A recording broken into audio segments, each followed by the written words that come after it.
I dance in thy name. Birds and animals share in my song. All my sorrows, all my merriment, join in music to set hearts aflame. All my sorrows, all my merriment, join in music to set hearts aflame. Welcome everyone to our Sunday service. Special welcome to all our guests both here at the Expanding Light as well as up at our meditation retreats. And to all those watching online, many blessings to you as well. My name is Swami Pranava and this is Swami Parvati. I'd like to read to you from the book Rays of the One Light with commentaries on the Bible and the Bhagavad Gita. How should we meet our tests? Truth is one and eternal. Realize oneness with it in your deathless self within. The following commentary is based on the teachings of Paramahansa Yogananda. Last week we considered Satan's temptation of Jesus in the wilderness after his baptism by John. We discussed the question, does Satan exist? All of us experience temptation of one kind or another in our lives. Some of us frequently, others only occasionally. Whether temptation comes to us from our own subconscious or from outside ourselves is secondary to the fact that it does come and that we must deal with it. More important then is the question, how to deal with it. In fact, how to deal with tests of any kind. Martin Luther flung an inkpot at the devil who had appeared to test him. A dark stain on the wall of Luther's cell is pointed out to tourists in support of this story.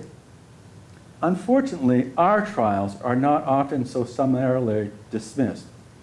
As a fellow monk once said to Swami Ananda, speaking of Satan, if only I could get my hands on him. Jesus, during his temptations in the wilderness, overcame them, and thereby set an example for all time by clinging the more determinedly to God. As Paramahansa Yogananda used to say, darkness cannot be driven out of a room with a stick. Once you turn on the light, however, the darkness will vanish as though it had never been. Jesus manifested this principle. The Bible tells us, therefore, that at last the devil leaveth him, and behold, angels came and ministered unto him. In the Bhagavad Gita, the point is clarified further by the added explanation that there are three qualities in human nature: sattvic, or spiritually elevating; rajasic, or ego activating; and tamasic, or spiritual darkening. It is this triune aspect of human nature that the third chapter in the Gita refers to with these words. As fire is hidden by smoke, as a mirror is dulled by rust, and as an embryo is enclosed in the womb, so is the indwelling self enveloped by desire. Yogananda explained that each of these examples describes one of the qualities or gunas. Sattva guna, that which elevates our consciousness, can be freed of any identity with ego by a little puff of meditation and right affirmation. Rajoguna, which embroils the ego in restless activity, can be worked off with a little more and a little longer effort. Tamoguna, embracing as it does such mental states as laziness and stupidity, can only be outgrown in time, since it inhibits even the desire for self-improvement. The example Jesus gave us was intended more for those in whom sattva guna is predominant.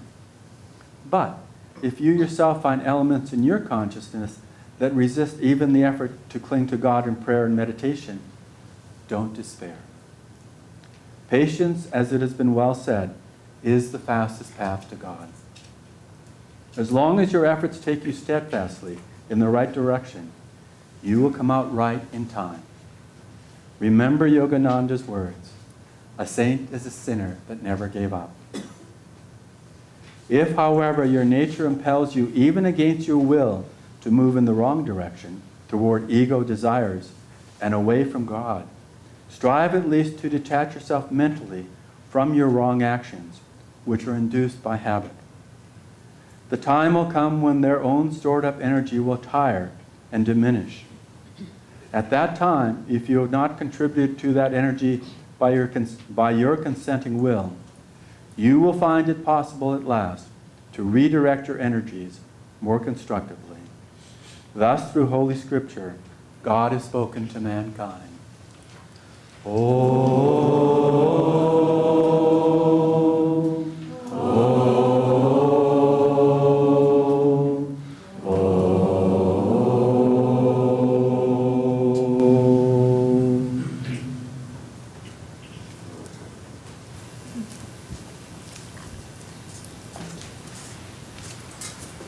I also would like to welcome you. We okay? I also would like to welcome you. It's wonderful to share this time with you. I'll read from Whispers from Eternity, Yogananda's book of answered prayer and prayer demands. Demand for calmness in activity. Father, teach me to be calmly active and actively calm. Let me become a prince of peace, sitting on the throne of inner poise, as I direct my kingdom of activity.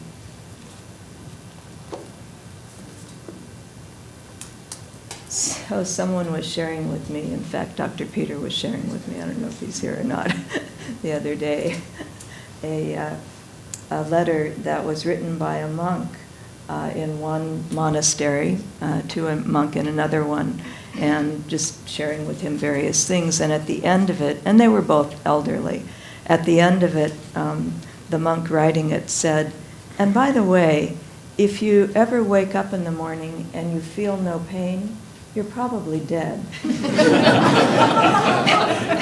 And I thought, if you ever wake up in the morning and think you have no tests facing you, you're probably dead. You know, it's interesting because being on a path like this, meaning a path that's really for liberation. Yogananda was an avatar. He brought great light into this world for many, many people in all different directions and all different levels of spiritual evolution. But for anyone that takes up this path and becomes a disciple, all of that, we're really asking that our karma be brought into our life and to be focused, and not that, you know, bring it on, I can do it all, but really we're asking for God's presence to be with us in our lives. And that light will shine on everything, our light, our darkness, our confusion, whatever it might be. But at any rate, so we shouldn't be surprised by tests. I mean, they're just part of the spiritual path. It's how you ever grow spiritually. And so without those tests, we either sink or we rise. And so with the tests, they're there to really make us stronger, to give us the ability to take the next step spiritually that we're really as a soul longing for. And so Yogananda said something like this. I couldn't find his exact words, but he said about tests, you should receive them calmly and pleasantly, because they're there again. They're really friends in a way that are there to help you. And so not to get all excited about, oh, here I am on this particular spiritual path, and I've been on the path for, 40 years or something, and oh my God, I've got this test which I thought I did with, dealt with years and years ago, or I'm so advanced I shouldn't be having this kind of test. And that's not how it works. It really is a thing where I'm having trouble with this, but I'll try to get it. I'm just going to pull this cord a little farther forward. Maybe that'll help. Yeah, one of those tests. It's a test. Believe me, it is. But at any rate, that we come to the place where we're really looking for those kind of tests as a way, and we need to understand them in that context, that they're there really to help us, to support us, to be stronger spiritually. Without that, we can't really grow spiritually. It's just not possible. And so either we're rising or we're falling. And it really is, you don't stand still, or if you do, it's not for very long. And so those energies are always at play. I was reading, in thinking about this topic, again, the chapter in the Path called A Divine Test. And it was Swami Kriyananda, and God bless him for really sharing the depth of his experience with us, what he went through, what it was like to be a young disciple with Yogananda, because he was in that chapter, and I do recommend that you read it over. It's just, wow. He had been with Yogananda maybe less than a year and a half. And Yogananda, and he was doing pretty well, but kind of starting to struggle. And so Yogananda was about to go out to 29 Palms in the desert, Southern California, to finish writing his Bhagavad Gita commentaries. It was an incredibly blessed time. And he said to Swami Kriyananda, Don Walters at the time, he said, "Walter, I asked who I should take with me, and your face appeared.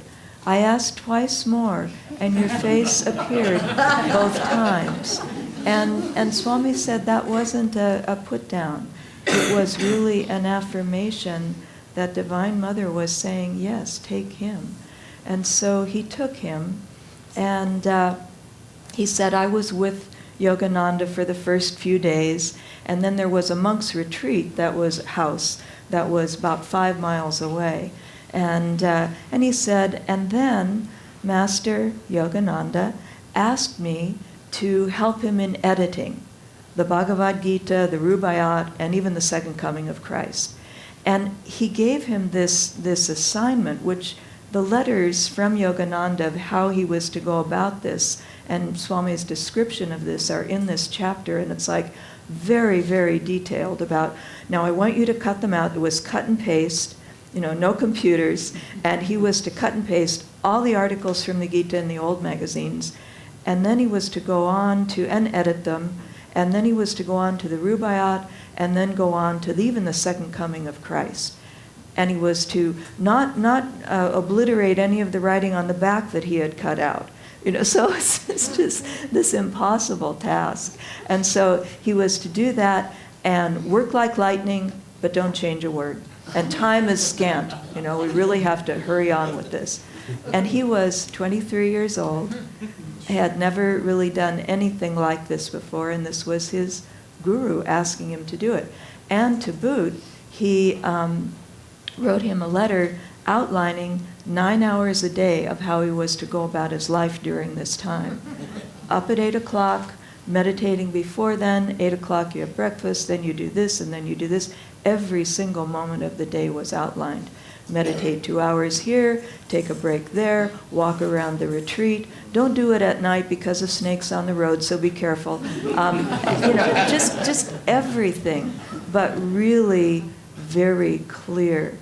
And so Swami said that during that time, he said it was one of the greatest tests of his life, because he had no idea how to do the cut and paste part was simple, but edit like lightning, but don't change a word. And he had no idea how to do what his guru, what she wanted to do for him, was asking him to do. He had no idea how to go about this. And he said to boot, he was at the monk's retreat where he was alone. He was in seclusion by default. There was nobody else there. And he said, I wasn't used to being totally alone. And then, to make it even worse, the monks, some of them from Mount Washington, would come out periodically, and they would go, he said, naturally to Master's place. So here he was, stuck in his room, working on all these things, but people would come and visit, and they'd go to Yogananda's house and, supposedly be with him and all of that. And so he said it was just really, really difficult. And he said, at times, I just threw myself on the bed in despair because I didn't know what to do. But he tried, and he said every day it felt like this can't go on for another day longer. And he said it went on for 3 months.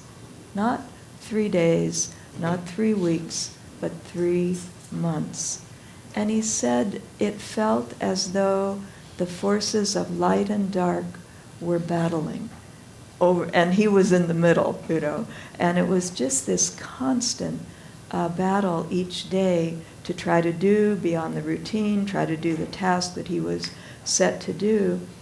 But the amazing part is that, everybody with Yogananda, they could have walked out the door at any time. There was no compulsion to be there other than your own soul's calling. And the big thing was he didn't leave.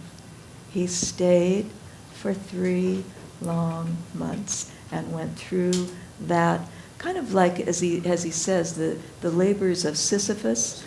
Sisyphus was the ancient king where he had to roll a ball up a hill and then it came back down again, and that was what he did every day. He rolled the ball up and it came back down, and he said, that's what I felt like. And but he said during that time, his parents came to visit, and Yogananda said, you may go to see them only for 4 days. Your parents, on behalf of God, who is your real parent, you may go to see them. And so he did, and he said, actually it was helpful because they had a loving relationship. And so even though his father had no idea what he was doing and was kind of negative about spirituality, as people, they connected well. And so it was a support in that way. And then he also had a chance to ask Yogananda. He said, I've been having this trouble, and Yogananda's comment was, well, Satan is testing the organization. You're not the only one. And he said, unfortunately, many more heads will roll. And you would think, here we are in the spiritual path. It's about joy and love and light and peace and all of that. But the way to get to those qualities, the way to get to those realities is through our karma. It's through what we've created. And it's such a big thing. We're a small group and yet a large group of people that want to hear about this, that aren't repulsed by the fact that, what, in the end, it's really all mine. Everything that comes to me, it's something that I've created either now or in the past. And so, it's quite a load to take on, but it is what the spiritual path is all about. And so, with Swami Kriyananda, very sweetly, at the end of that time, which was, again, a huge test for him, he said what he felt he gained was not how to be an editor, was not how to cut and paste, was not that he just stuck it out, but he gained spiritually. And he said he felt also a much deeper heart connection with Yogananda, because he knew that Master had put him through that, allowed him to go through that, given him the great opportunity really to go through that with Yogananda there.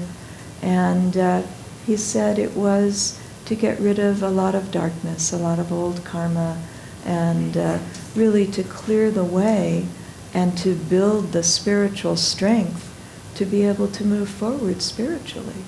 It's such a big deal, and it's such an incredible blessing when we have those tests, because we have a guru.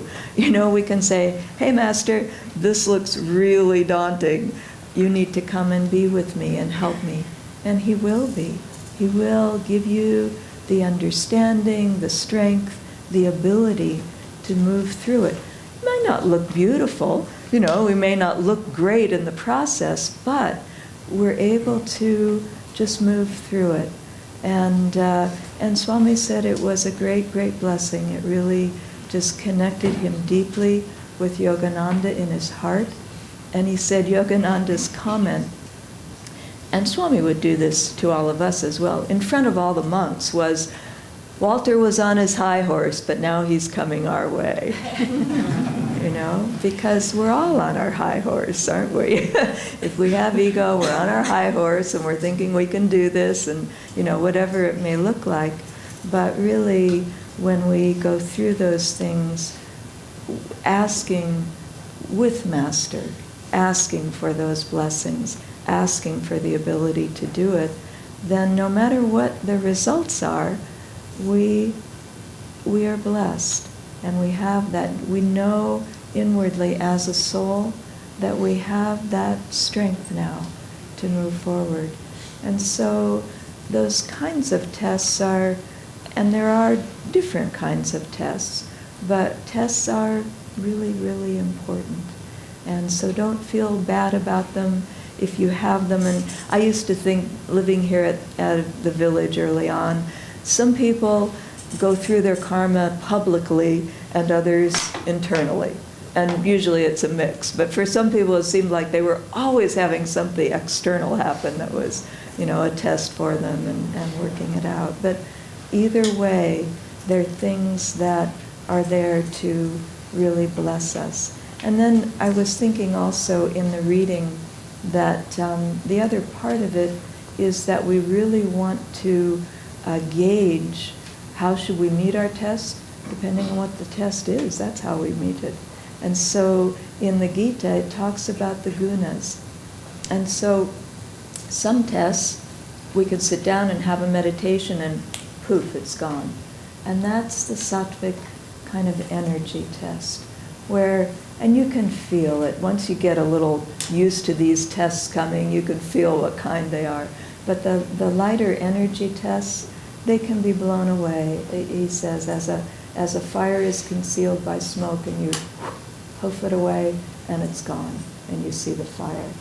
But then there are other kinds of tests, and they're, for the most part, they're connected with our karma. And so over millions of lives, we've developed a lot of karmic little whirlpools and stuff. And so the other qualities are Rajoguna, which is the activating. And that, they give the example in the Gita of the mirror covered by rust.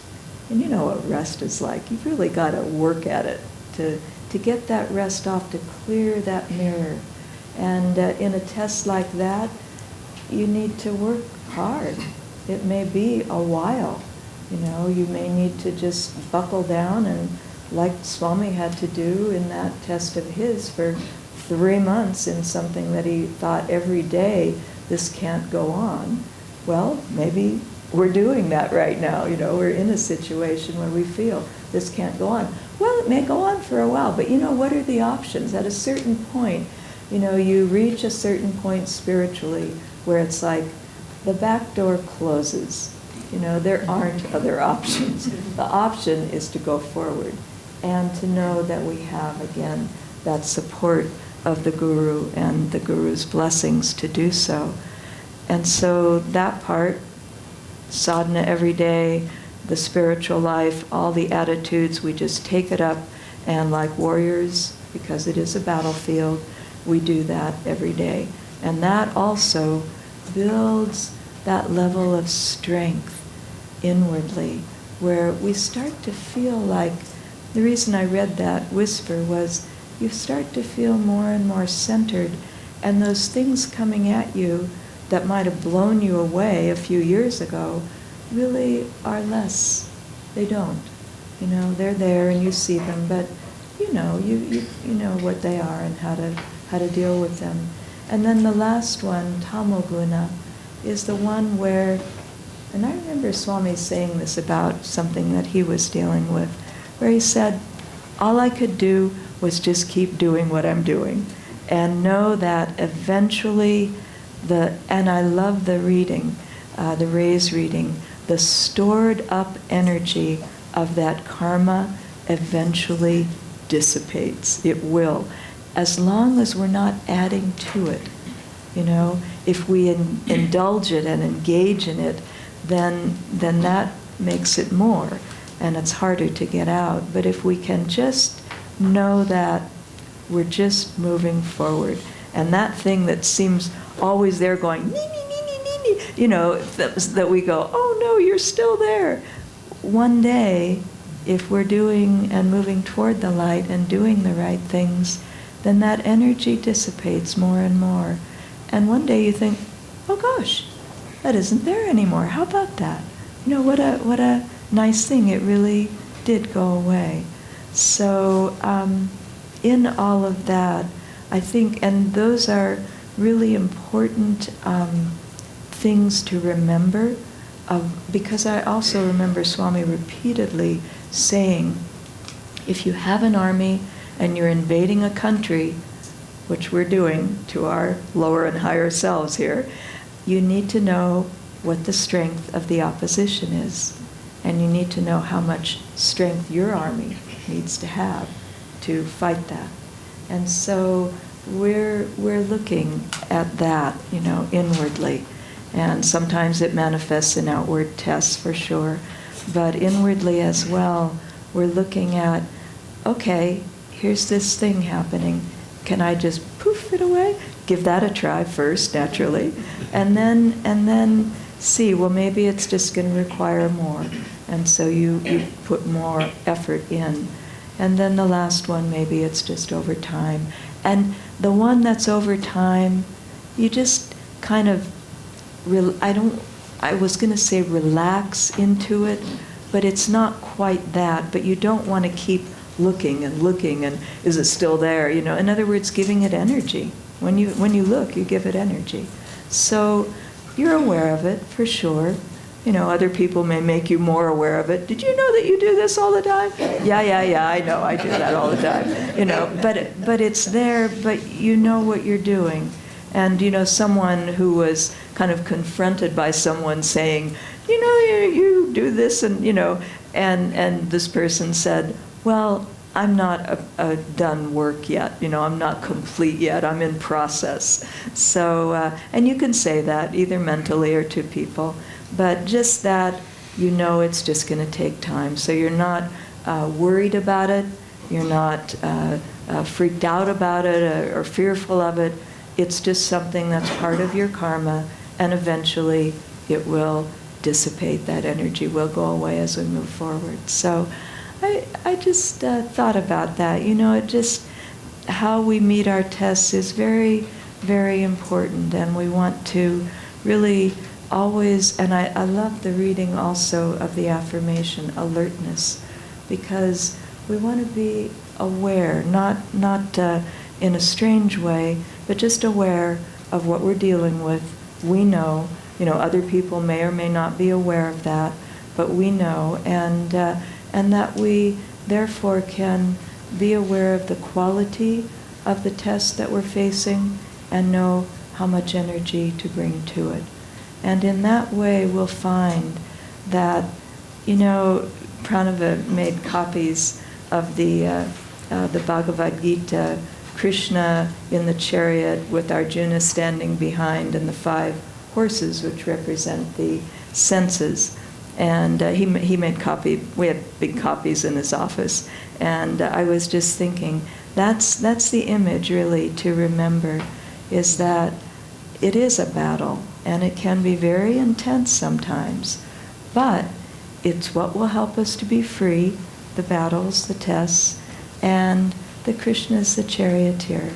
He's always there driving those horses, and we need to fight, we're the warrior, but he's there really guiding us through it all. So for all of us that we understand how to face our tests, how to meet them in the right way, appropriately, and that we know that we have the best thing ever, and that is a God-realized master who is just waiting there, don't forget to ask, waiting there to help us through whatever we have to deal with.